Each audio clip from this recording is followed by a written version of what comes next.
ভবিষ্যৎ সময়ের কথাগুলো কিভাবে ইংরেজি করতে হবে সেই বিষয়টা আজকে আমরা জানার চেষ্টা করব। আর তার জন্য এখানে আমি একটা বাংলা বাক্য লিখেছি।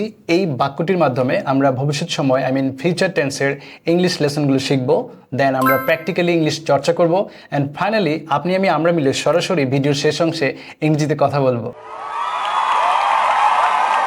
So if you're interested, please continue watching this video. It's BNB Education, Bangla and British. শিক্ষার্থী বন্ধুরা, আমি যে বাক্যটি লিখেছি, তুমি উচ্চশিক্ষার জন্য বিদেশে যাবে, এই বাক্যটিকে যদি আপনি ইংরেজি করতে চান, বিএনবি এডুকেশনে তার ফার্স্ট যে নিয়ম রয়েছে সেই নিয়মটা আমরা অ্যাপ্লাই করতে পারি।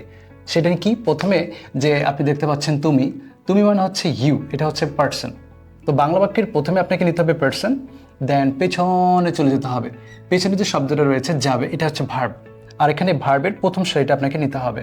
যেমন যাবে মানে হচ্ছে আমরা গো নিব, কিন্তু এখনও বাক্য শেষ হয় নাই। এই দুটি শব্দ আপনাকে জোড়া লাগাতে হবে উইল দিয়ে, তাহলে ভবিষ্যতের কথাগুলো শুরু হলো।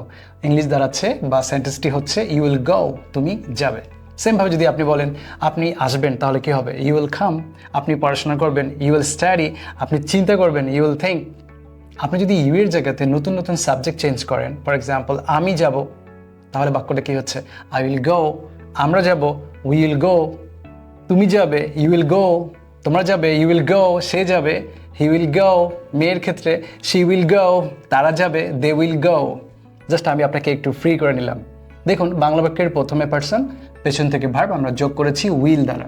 অ্যান্ড মাঝখানের যে অংশটুকু রয়েছে, এই অংশটুকু আপনাকে ঠিক পাশে রাখতে হবে। কিন্তু কিভাবে রাখবেন? পেছন থেকে সামনে। কিন্তু কার মাধ্যমে? এই শব্দগুলোর মাধ্যমে, যাকে আমরা নাম দিয়েছি লম্বাকারক। অর্থাৎ in, at, to, before, after, এই শব্দগুলো ইংরেজি বাক্যের মাঝখানে থেকে বাক্যটিকে টেনে টেনে লম্বা করে। তাই আমরা তাদেরকে একটু মজা করে নাম দিয়েছি লম্বাকারক। আপনি যদি প্রিপোজিশনে বলেন, I have no problem. So আসুন আমরা বিদেশে দেখা যাচ্ছে যে বিদেশে কোনো নির্দিষ্ট জায়গা বলা হচ্ছে না। যদি আমি বলতাম ক্যানাডা ও আমেরিকা, তাহলে আপনি বলতেন টু ক্যানাডা, টু আমেরিকা। যেহেতু বিদেশ অনির্দিষ্ট একটা জায়গা, তার আমরা ডাইরেক্ট বিদেশ কথার এখানে লিখবো অ্যাব্রড। তাহলে এখানে কোনো প্রিপোজিশন ইউজ হচ্ছে না। অ্যান্ড ফাইনালি উচ্চশিক্ষার জন্য, আমরা জানছি জন্য মানে হচ্ছে ফর, তাহলে এই প্রিপোজিশনটা দিয়ে বা লম্বাকারক দিয়ে এই কথাটা আমরা ইংলিশ করব। জন্য মানে হচ্ছে ফর, আর উচ্চশিক্ষা higher education, higher education. So complete সেন্টেন্সটি হচ্ছে you will go abroad for higher education. এখন শিক্ষার্থী বন্ধুরা, আপনি যদি এই বাক্যটিকে দ্বিতীয় অ্যাঙ্গেলে কথা বলেন, আমি যদি বলতাম যে তুমি উচ্চশিক্ষার জন্য বিদেশে যাবে না, সামটাইম আমার নেগেটিভ মাইন্ড বা আমার পজিশন যদি চেঞ্জ করি, সেই কথাটা আমরা তৈরি করতে পারবো এই বাক্যটি দ্বারা। সেটা হচ্ছে এই শব্দটির মাধ্যমে। আপনি যদি মনের ভাব প্রকাশ করতে চান, আপনাকে সবসময় মনে রাখতে হবে, ইংলিশম্যান যদি কথার মধ্যে শুধুমাত্র উইল শব্দটি ইউজ করে, আপনাকে বুঝে নিতে হবে তিনি ভবিষ্যতের কথা বলছেন, অর্থাৎ ফিউচার টেন্স নিয়ে ইংলিশ কথা হচ্ছে, এবং সেটা বুঝে আপনাকে উত্তর দিতে হবে। এই শব্দটিকে বিএনবি শিক্ষা ব্যবস্থায় বলা হয় রিপ্রেজেন্টেটিভ। অর্থাৎ রিপ্রেজেন্টেটিভ মানে হচ্ছে পুরো শব্দটির দুইটি কাজ করবে, একটা টাইম বর্ণনা করবে আর মনের ভাব প্রকাশ করবে। টাইম বর্ণনা করবে ফিউচার টেন্স, সঙ্গে মনের ভাব প্রকাশ করবে।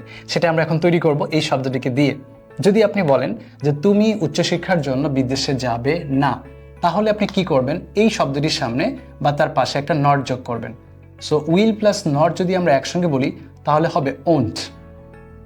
অ্যান্ড এই যে সাবজেক্ট রয়েছে সেটা আপনি সামনে রাখবেন, ইউ ওন্ট। নেক্সট শব্দ রয়েছে গো, কোথায়? Abroad, for higher education. So complete সেন্টেন্সটি নেগেটিভ সেন্টেন্সটি বাক্যটি হচ্ছে you won't go abroad for higher education.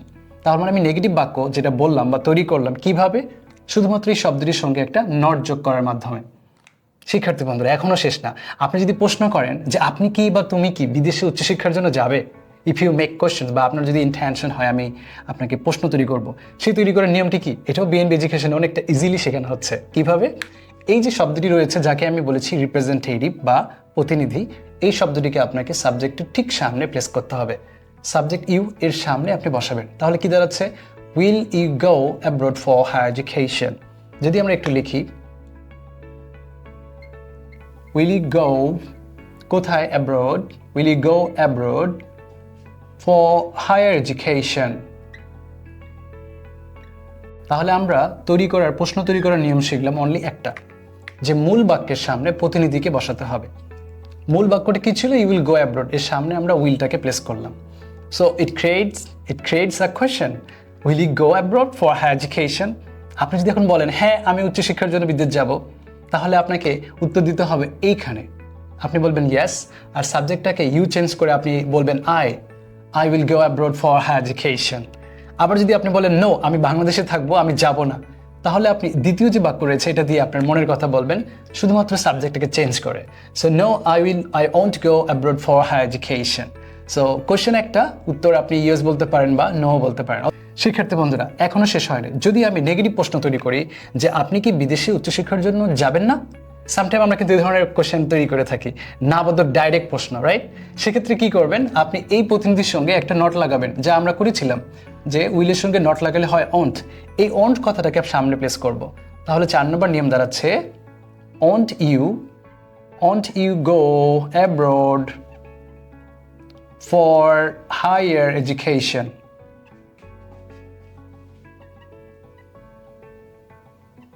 So আমরা অলরেডি 4 নম্বর প্রশ্ন তৈরি করলাম যে কিভাবে আমরা প্রশ্ন তৈরি করলাম। Won't you go abroad for higher education, আপনি এখন অ্যান্সার দিবেন yes, so answer is here, yes I will go abroad for higher education, অথবা no I won't go abroad for higher education. Dear learners, এই মুহূর্তে যদি আমি কিছু example provide করি যে লাইক লার্নিং ইংলিশ শেখা সম্পর্কে, তাহলে আমরা এই লেসনগুলো রিয়েলিস্টিকভাবে তার উপরে অ্যাপ্লাই করবো। ফর এক্সাম্পল, আপনি কি ইংলিশ শেখার জন্য বিএনবিতে একাই আসবেন? Will you come to BNB alone?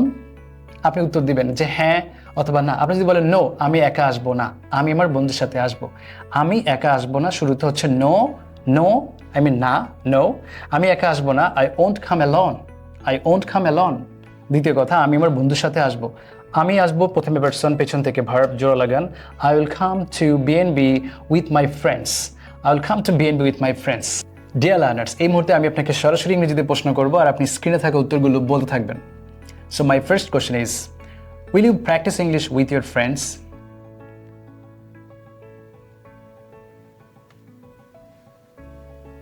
That's great. So you need a good environment for practicing. Will you join BNB?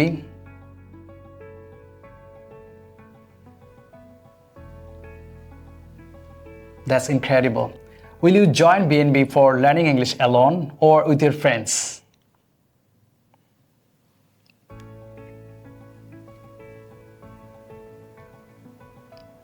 That's incredible. See you in the next class then. Thank you very much. Nice to meet you. শিক্ষার্থী বন্ধুরা, এটা আমার English শেখার first part, and দ্বিতীয় পার্টটি আমি আমার Facebook page এবং YouTube চ্যানেলে আপলোড করবো অতি অল্প সময়ে। আপনি যদি আমার ইংলিশ শেখার ক্লাসের নতুন সদস্য হয়ে থাকেন, তাহলে subscribe my channel and press the bell icon, যাতে করে আপনি পরবর্তী ভিডিও লেসনটি কোনোভাবে মিস না করেন। দেখা হবে পরবর্তী নেক্সট ভিডিও লেসনে। সেই পর্যন্ত সবাই ভালো থাকেন। আনটিল দেন, আল্লাহ হাফেজ।